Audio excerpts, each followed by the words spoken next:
this is part 3 of my prediction video. At the end of the last episode, I was finished talking about West Ham. The reason I don't think they're going to do too well is because these teams up in ninth, from ninth all the way up to first, are brilliant teams. Wolves, Patrick Ochone, great signing. They've got some really good players, signed half of Portugal, really.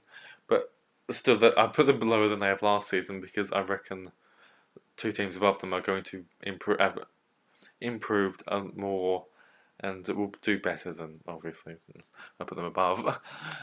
But yeah, Wolves ninth, I reckon they will have a good season, and this is going to be a very close race to get the Champions League teams.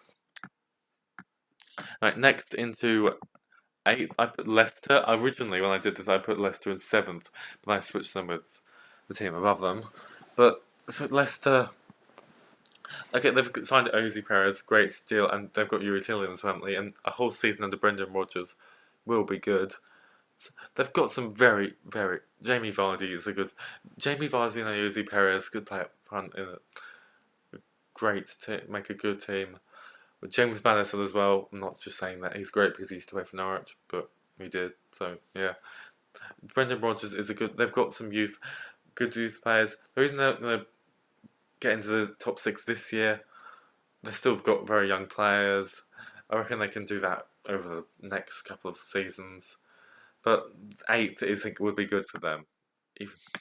Seventh, Everton. Okay, I did originally put them in eighth, and move them up to seventh. But they've signed some good signings. If they signed Keane, he's probably not going to be that good. But Everton do need a striker, so might as well probably sign him. But Richarlison, great player.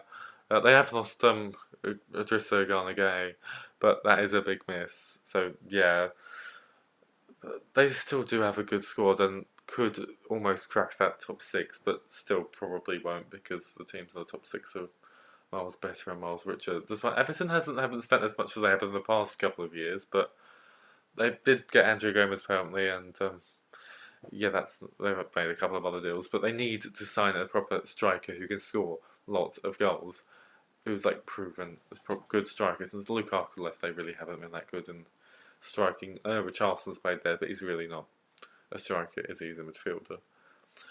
But they'll finish seventh, better than they did last season, but not by much. But so yes, seventh.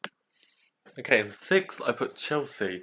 Now I was going to put Man United here, but then it's like Chelsea. They've got a transfer ban. They still got Pulisic, who is a good winger, but the youth players they've got that they are going to try. Okay, it's great that they're promoting youth now, but Tammy Abraham, he was good last season at Aston Villa in the Championship, mind you.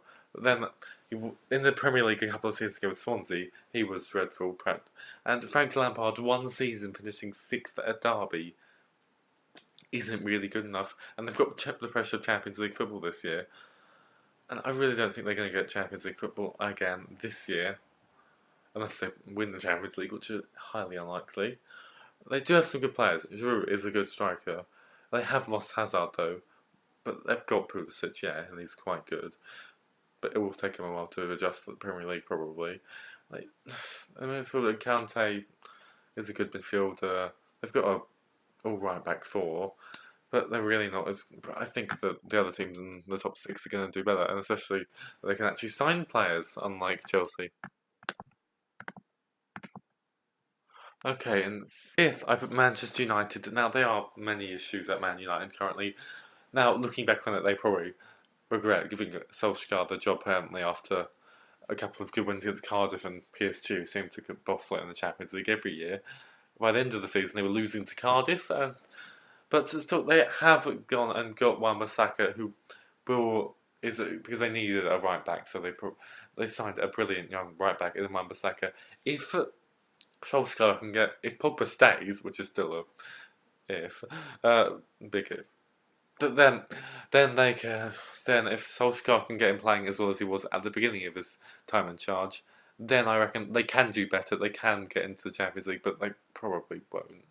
But there's another big issue, as in Alexis Sanchez, who really hasn't been good and doesn't want being paid 500,000 whatever pounds or whatever a week, or whatever wage he's on.